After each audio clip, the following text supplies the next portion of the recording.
Ih, bohong. Aku hanya memikirkan satu peraturan penting. Kenapa kau lakukan hari ini kalau kau bisa melakukannya besok? Hahaha. Few moments later.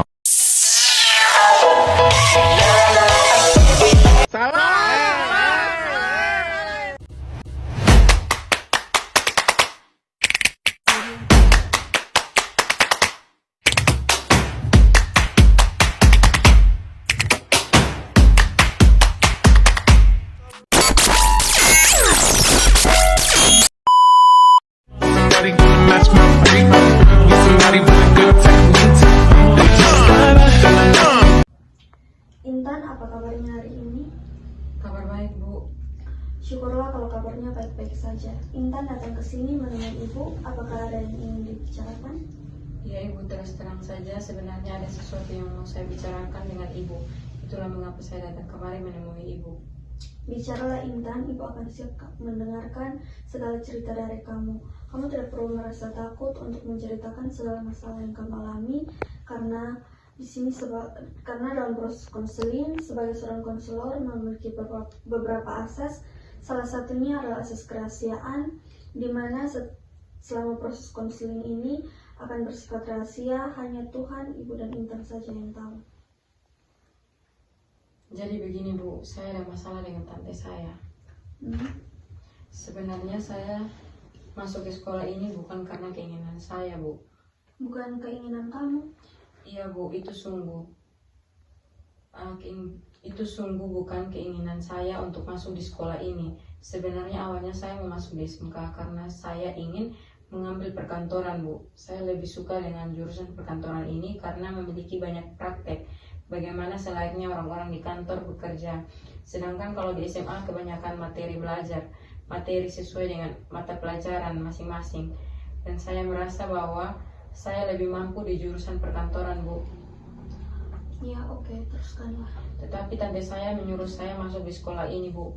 Katanya SMA lebih bagus daripada SMK. Kalau SMK tidak ada waktu untuk di rumah, untuk bekerja dan belajar karena kebanyakan praktek di luar. Jadi jurusan yang saat ini saya ambil di sekolah yaitu IPA tidak sesuai dengan minat yang saya mau.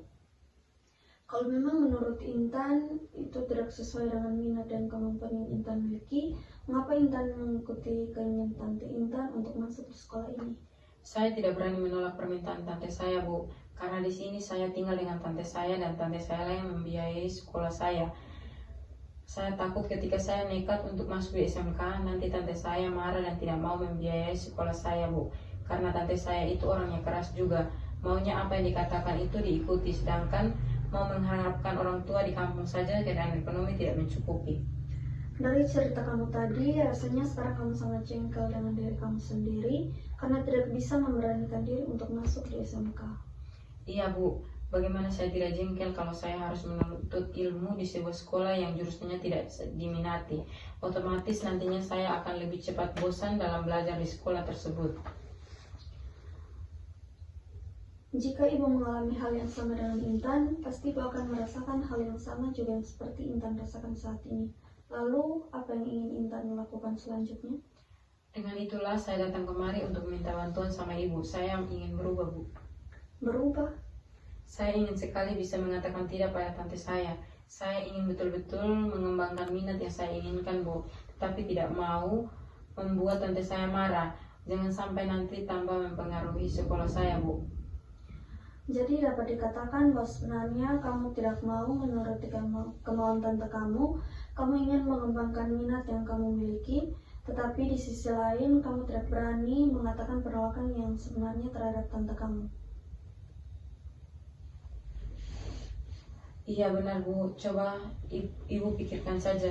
Saya selalu menuruti kemauan tante saya tanpa memperhatikan keinginan saya sendiri. Sedangkan yang akan menjalannya nantinya kan saya sendiri. Saya juga memiliki keinginan.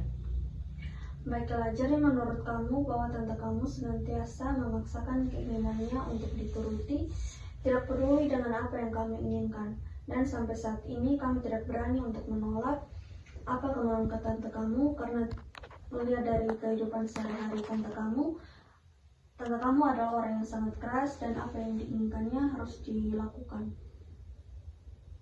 Iya, Bu. Apakah sebelumnya kamu sudah pernah menolak keinginan tante kamu? Ibu saya selalu mengatakan bahwa tidak usah membantah.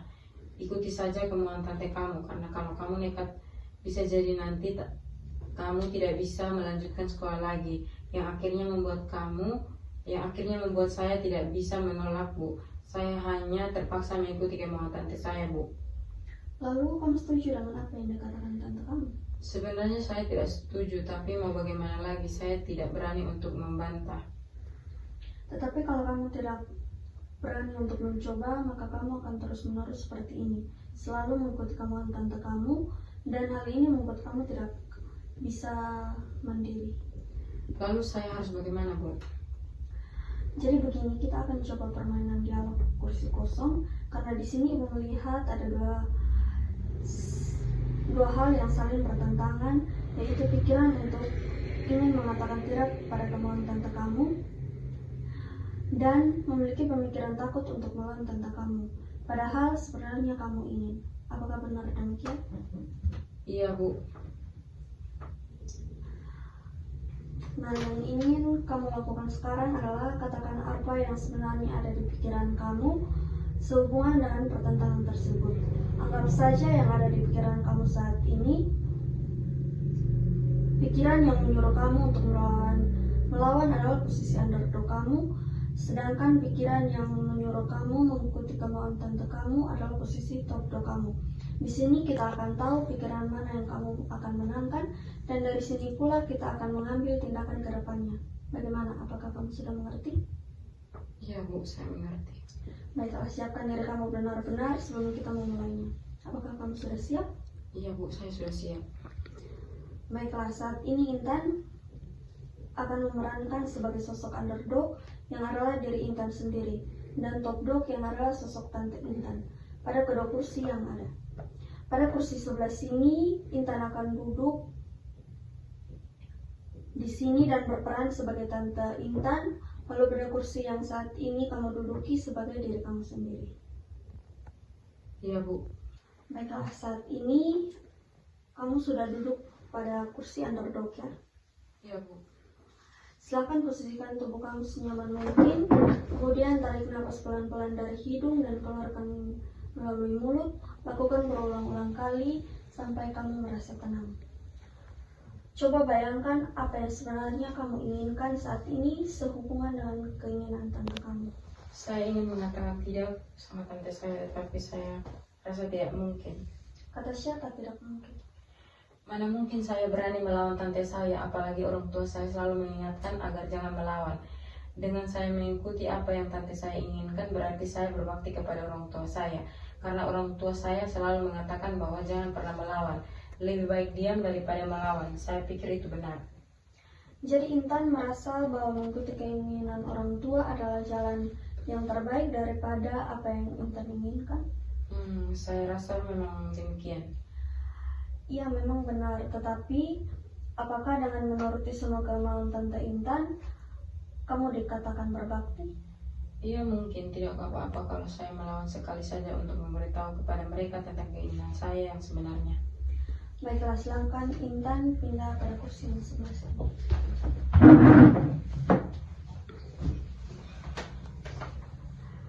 Sekarang coba bayangkan apa yang sebenarnya tante kamu inginkan. Beritahu persis seperti apa kata-kata tante kamu. Apa sebenarnya keinginan tante kamu? Intan, kamu harus menuruti apa yang terbaik untuk kamu. Kamu harus sekolah di SMA. Di SMK itu tidak cocok dengan kamu. Sekolah di SMK itu banyak biaya yang harus dikeluarkan. Praktek itu harus bayar. Sekolah di SMA saja supaya nanti bisa lanjut kuliah. Kamu merasa perkataan tante kamu tidak benar, tidak baik? Iya, tetapi kalau saya melawan atau tidak menuruti keinginan tante saya, maka bisa jadi sekolah saya terganggu nantinya. Mungkin saja tante saya tidak mau membiayai sekolah saya lagi. Coba utarakan pernyataan itu persis seperti tante kamu katakan. Sekolah di SMK itu mahal. Biaya praktek itu butuh uang. Mau ambil uang dari mana, Intan? Mahal dan butuh banyak uang. Tante hanya punya penghasilan yang seadanya saja. Banyak juga tunggangan di rumah. Banyak juga tanggungan di rumah dan anak-anak tante. Baiklah, sekarang Intan silahkan pindah ke kursi sebelah sini. Baik, Bu.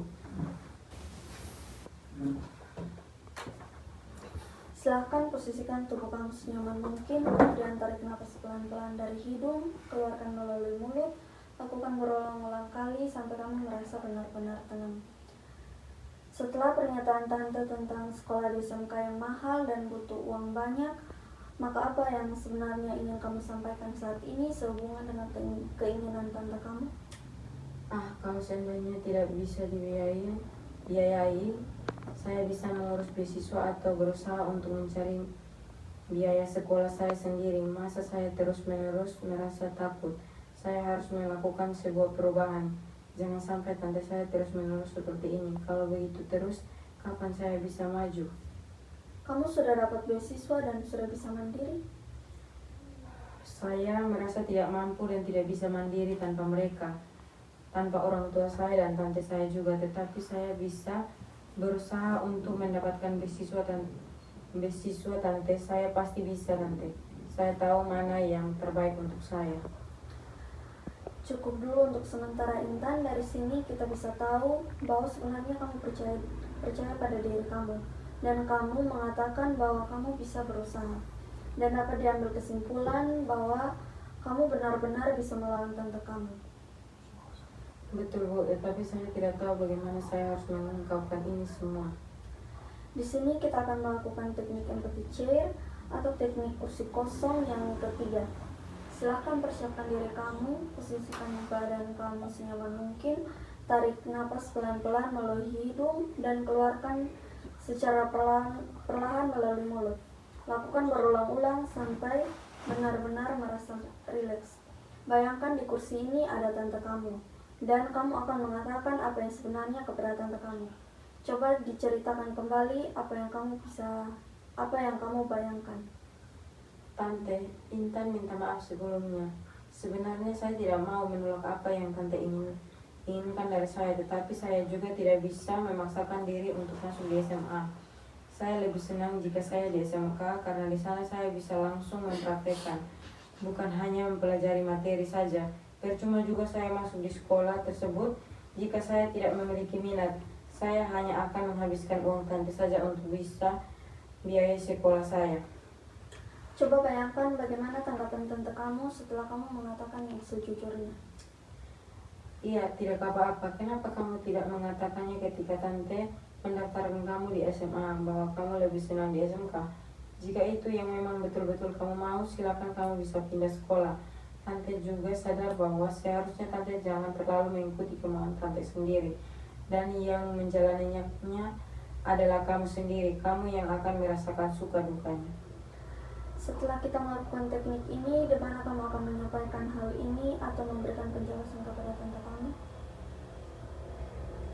Nanti saya akan mencobanya, Bu, setelah saya sampai di rumah. Setelah proses konseling yang kita lakukan sejauh ini, bagaimana perasaan kamu?